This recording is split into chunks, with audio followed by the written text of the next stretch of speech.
a decir nada porque les va peor. Después de 2 muertos, dije, no es posible que haya más muertos. Tuve que callarlo. Únicamente me comuniqué yo con... Bendiciones, mis queridos hermanos. Bendiciones de su amigo Rico Huerta. Revitaliza tu fe católico. Si te gusta el video, suscríbete. Bueno, una triste noticia que dio la vuelta al mundo prácticamente, porque hasta de eso habló el Papa. El contexto de lo que sucedió en Chihuahua con 2 consagrados, 2 sacerdotes que fueron asesinados por unos delincuentes. Dice la noticia así: 2 sacerdotes jesuitas fueron asesinados en el municipio de Orique, Chihuahua, en el interior de un templo de la comunidad de Xeracahuay. Los hechos se registraron el pasado lunes 20 de junio, donde el sacerdote Javier Campos y Joaquín César Mora intentaron ayudar a un hombre, intentaron ayudar a un hermano en necesidad. Bueno, este hombre buscaba refugio en el centro religioso, dentro del templo, luego de que fuera perseguido por sujetos armados, es decir, por el crimen organizado. El agresor persiguió a sus víctimas hasta el interior de la iglesia, donde abrió fuego contra los 2 sacerdotes y al tercer hombre involucrado, es decir, los asesinó vilmente a los 3. De manera que las 3 personas perdieron la vida en el lugar del ataque. Bueno, eso sucedió el pasado lunes. Pasado lunes, dice la fecha, ¿verdad? En la Ciudad de México. Esta ciudad, esta comunidad de Chihuahua. 20 de junio, lunes 20 de junio del 2022. Arteramente, sin piedad, e inclusive sin importarle que era un templo, abrieron fuego y mataron a estos 2 consagrados. En una entrevista que se está difundiendo en las redes sociales, otro sacerdote daba el testimonio explicando que recibió la llamada y que, bueno, este sacerdote dice que fueron amenazados de que si iban a las autoridades, pues habría no 2 sacerdotes, sino que habría más muertes. ¿Qué es lo que está pasando, mis hermanos? Que los criminales incluso no están respetando un lugar santo como una iglesia. ¿Qué mal hicieron estos sacerdotes? Sino tenderle la mano al necesitado. Hay algo bien interesante aquí que tenemos que meditar, mis hermanos, y es el hecho de tener en cuenta de que son amenazados de muerte si dan aviso a las autoridades. Les voy a dejar un video donde el sacerdote narra que fueron amenazados de muerte. Y él dice, bueno, tal vez el que siga soy yo por dar detalles de lo que pasó. Y este sacerdote decía, cuando le preguntan que qué piensa de la violencia en México, y decía que prácticamente el crimen organizado se siente con una luz verde de actuar. Al fin y al cabo hay impunidad. Tristemente nuestro presidente de México decía, el señor López Obrador decía que cuando los maleantes, los asesinos se portan mal, pues solamente basta con decirle a sus mamacitas para que les llame la atención. Entonces eso es una burla, porque es necesario que tomen cartas en el asunto y tener en cuenta que los ciudadanos están en peligro y no hay respeto inclusive ni para un sacerdote. Pero, ¿qué podemos analizar de esto?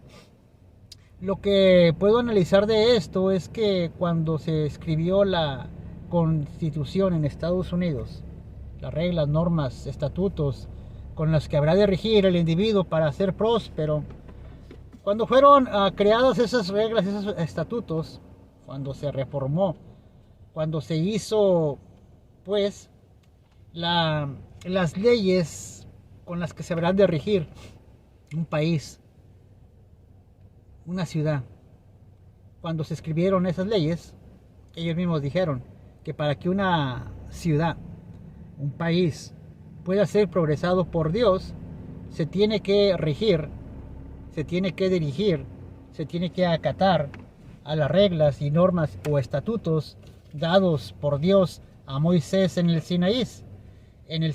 Es decir, un país va a ser próspero siempre y cuando se pueda, se rija por las reglas de Dios.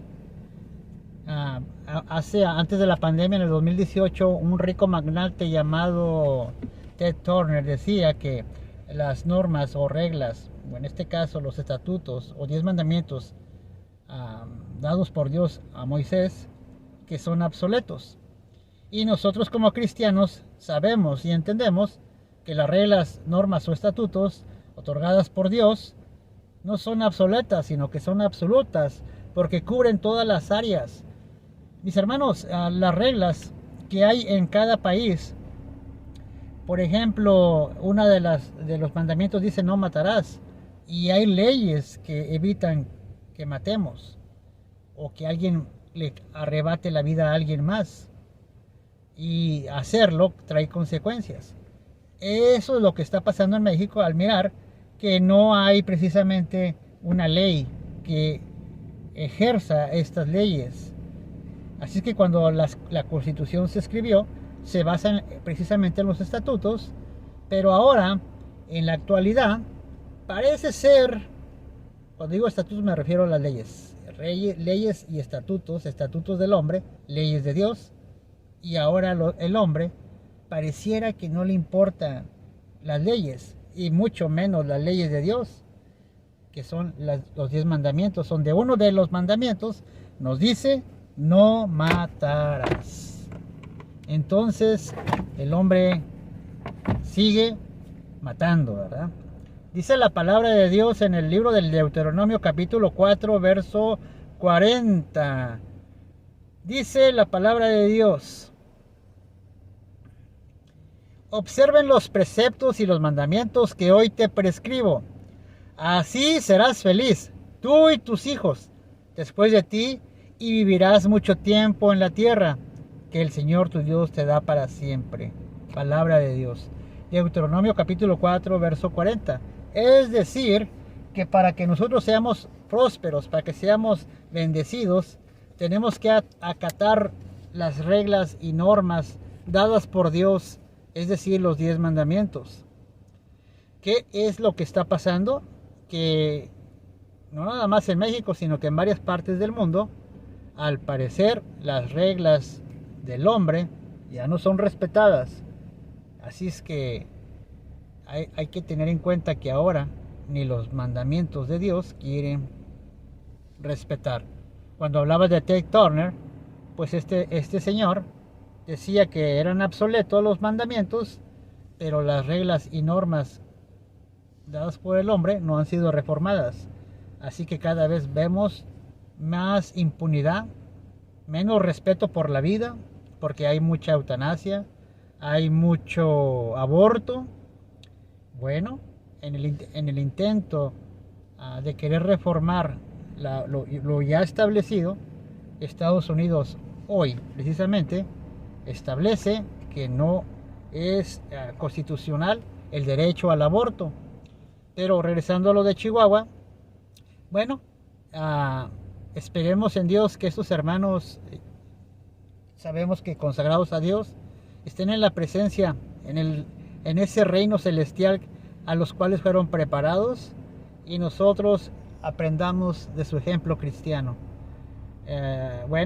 Les dejo la narración del sacerdote, donde narra lo acontecido con estos dos consagrados de Dios, estos dos sacerdotes que dieron la vida por el Evangelio, porque al mirar que podían perder la vida, aún así le tendieron la mano a aquel que buscó refugio en la iglesia. Mis queridísimos hermanos, revitaliza tu fe católico. Bendiciones, paz y bien. Si te gusta el video, like, y si no te gustó, dislike. Bendiciones, paz y bien. Bendiciones, les dejo el video. Lunes, yo salía de Krill hacia la ciudad de Chihuahua cuando me entró una llamada. Era alrededor de las 2 de la tarde, si no mal no recuerdo, hora de acá de Chihuahua, que es una hora menos que la Ciudad de México. Y me entró una llamada a mi celular diciéndome un compañero de ahí de Cerro Cahui lo que estaba sucediendo, que estaban, dice, parece ser que acaban de matar a Javier y Joaquín. Eso fue impactante para mí. Llueve en carretera, se me perdió la señal, tuve que seguir a ver, me volví a comunicar y empezaron a narrarme todo lo que estaba sucediendo. Cosas que ya se han oído, se han dicho, se han publicado por todas partes. Y pues el resumen fue ese, que acababan de matar a 2 hermanos nuestros de una manera muy, muy trágica. Me preocupó mucho. Tuve que callarlo, como lo notifiqué yo en alguna nota que circula ya por ahí. Tuve que callarlo porque el señalamiento era muy claro. No vayan a decir nada porque les va peor. Después de 2 muertos, dije, no es posible que haya más muertos. Tuve que callarlo. Únicamente me comuniqué yo con mi superior religioso, el padre provincial, el padre Luis Gerardo Moro, y con el obispo de Tarahumara, que me costó trabajo también encontrar porque él andaba en carretera y no podía tomar la llamada. Así estuve todo el tramo, desde aquí hasta la ciudad de Chihuahua, que son 3 horas en carretera. En la ciudad de Chihuahua había buena señal y pude seguir con la comunicación. La decisión fue precisamente callar para cuidar y proteger la vida. De otra manera, ya no había posibilidad. Si hablaba, si señalaba, si denunciaba, no se regresaba la vida de estos hermanos míos. No se podía conseguir nada efectivo. Había que esperar. Así lo decidí y dije, bueno, hasta que ya la nota sea oficial, hasta que ya salga alguna nota pública, que no salga de parte de nosotros, para que no digan, ustedes fueron los primeros que hablaron. Entonces, después de esa nota, entonces sí dije, vamos a publicar esto y vamos a boletinar el evento. Tocaron a 2 sujetos, miembros de una institución notable, famosa, conocida, la Compañía de Jesús. Pero mi pregunta es, ¿cómo es posible que el impacto que ha tenido los cientos, miles de muertos no trasciende tanto? No se les toma en cuenta, no se ponen sobre la mesa como se ha puesto estos 2 homicidios. Es duro, es difícil de aceptarlo, ¿eh? Toda la República está arropada por la impunidad.